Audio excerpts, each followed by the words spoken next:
आप सभी को नमस्कार। और मैं ये आप सभी लोग को अवगत कराना चाहूँगा कि ये क्रिसिल फाउंडेशन की तरफ से ये मनी वाइज सीएफएल का जो प्रोजेक्ट है वो चल रहा है, और जो कि ये आरबीआई का एक प्रोजेक्ट है जो क्रिसिल फाउंडेशन को दिया गया है।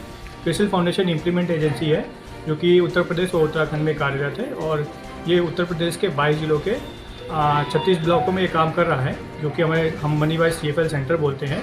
इन 36 सीएफएल में हम लोग काम करें, और प्रत्येक सीएफएल के अंतर्गत 3 ब्लॉकों को हम लोग कवर कर रहे हैं, क्योंकि लगभग हमारा 25 लाख का पॉपुलेशन हम लोग कवर करने जा रहे हैं। अभी तक कितना समय हो चुका है इसको चलते प्रोजेक्ट को चले हुए? ये प्रोजेक्ट को चलते हुए लगभग 1 वर्ष हो चुका है, और हम लोग जो है इन सीएफएलों के माध्यम से ग्रामीण जनता को हम लोग वित्तीय साक्षर कर रहे हैं, और साथ ही साथ भारत सरकार की जो मुख्य उद्देश्य हैं, जो उनके योजनाएं हैं, उन पर जोड़ने का कार्यक्रम चला रहे हैं, और उनको बैंकों के माध्यम से जोड़ा जा रहा है, और उनको साथ ही साथ बहुत वित्तीय प्रबंधन, वित्तीय साक्षर किया जा रहा है। और कहीं पे बैंकों से संबंधित कोई समस्या आती है तो हम लोग सीएफएल सेंटर के माध्यम से उनको वो समस्याओं को समाधान भी करते हैं। ट्रेनिंग भी दी जाती है सर? किस किस प्रकार से ट्रेनिंग दी जा रही है अब तक? ट्रेनिंग के माध्यम से हम लोग जो है बहुत सारे मॉड्यूल्स हैं, हमारे 13 मॉड्यूल हैं आरबीआई के, जिनके हम लोग उन पर प्रशिक्षण देते हैं समय समय पर। हम लोग वर्चुअल माध्यम से भी और फिजिकल माध्यम से भी ट्रेनिंग करते हैं, जो कि हमारा ये तो इसमें हमारा जो सीएफएल है, सीएफएल पे 3 ब्लॉक हैं हमारे उस सीएफएल के अंतर्गत। उन 3 ब्लॉक में हमारी टीम है, और ये टीम जो है जो भी हमारे चयनित गांव हैं वहां जाकर लोगों को वित्तीय साक्षर कर रही है, साथ ही साथ उनका फिर इंक्लूजन का भी काम कर रही है। और बाकी डिटेल में सारी जानकारी क्रिसिल फाउंडेशन क्या ऑब्जेक्टिव है, कैसे काम कर रहा है, वो मेरे सीनियर दे चुके हैं। धन्यवाद। जैसे प्रशिक्षण की बात है तो जैसा अभी विनय जी ने बताया कि हम लोग आरबीआई के जो 13 प्रशिक्षण के मॉड्यूल्स हैं तो उन पर कंटिन्यू हम लोग काम कर रहे हैं। एक्चुअली क्या था कि बीच बीच में हम लोग फिजिकल ट्रेनिंग भी आयोजित करते हैं, तो ये हमारा फिजिकल ट्रेनिंग का कार्यक्रम है, जिसमें हम लोगों का 4 दिन का रेजिडेंशियल कार्यक्रम है। और इस कार्यक्रम में हम लोग जो बेसिक चीज़ें हैं उन सारी चीज़ों को कवर करते हुए, और जैसे जो हम लोग गाँवों में जाते हैं, कैंप्स वगैरह करते हैं, हमारे एबीटी के जो टूल्स हैं, एफबीटी के जो टूल्स हैं, अवेयरनेस कैंपों में जो हम लोग काम करते हैं, उन सारी चीज़ों पे यहाँ पे एक शेड्यूल्स हम लोगों का है, एजेंडा हम लोगों का है, और पूरा फुल डे हम लोग 4 दिन तक इन्हीं चीज़ों पे सरल भाषा में बात करें तो गांव की देहात की जनता को किस तरह से आप समझाना चाह रहे हैं? क्या उनको समझाने की कोशिश की जा रही है?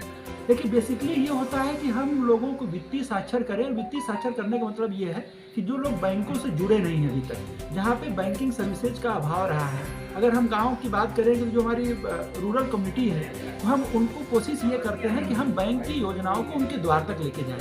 इसमें हम काफ़ी हद तक सफल भी हो रहे हैं, और लोगों को हम मोटिवेट करते हैं कि वो बैंकों से जुड़े, बैंक की योजनाओं का फायदा उठाएं। और सबसे महत्वपूर्ण जो सोशल सिक्योरिटी की स्कीम है, हमारी सुरक्षा बीमा योजना है, जीवन ज्योति बीमा योजना है, एपीवाई है, उनसे हम ज़्यादा से ज़्यादा लोगों को लाभान्वित कर सकें। और इवन अगर लोगों को कहीं कोई हेजिटेशन हो रहा है, कहीं कोई दिक्कत हो रही है, तो हम उनके क्लेम सेटलमेंट्स को भी कराने में उनकी पूरी मदद करते हैं। पीएम सुरक्षा बीमा योजना के लाभ कैसे प्राप्त होंगे ग्रामीणों को? देखिए, प्रधानमंत्री सुरक्षा बीमा योजना ये भारत सरकार की बहुत ही महत्वाकांक्षी योजना है।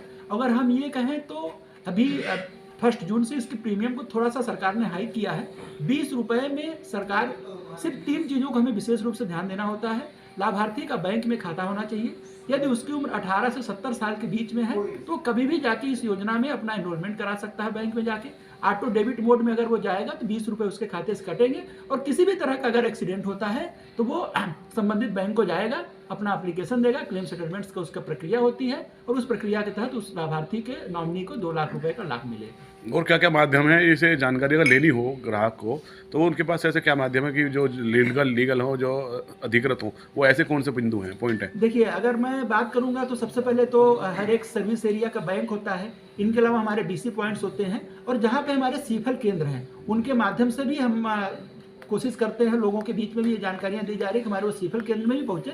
साथ ही हमारे सीफल केंद्र की जो टीम होती है वो लगातार गाँवों में कैंप्स कर रही है। और ये जो महत्वपूर्ण योजनाओं की मैं बात कर रहा हूँ, अगर आप चाहेंगे तो गूगल वगैरह पे जाके मैं सभी से ये अनुरोध भी करूँगा कि इन सभी योजनाओं के हेल्पलाइन नंबर्स होते हैं, वो बहुत ईजिली मिल जाते हैं, तो उन पर भी लोग संपर्क करके इसका लाभ ले सकते हैं।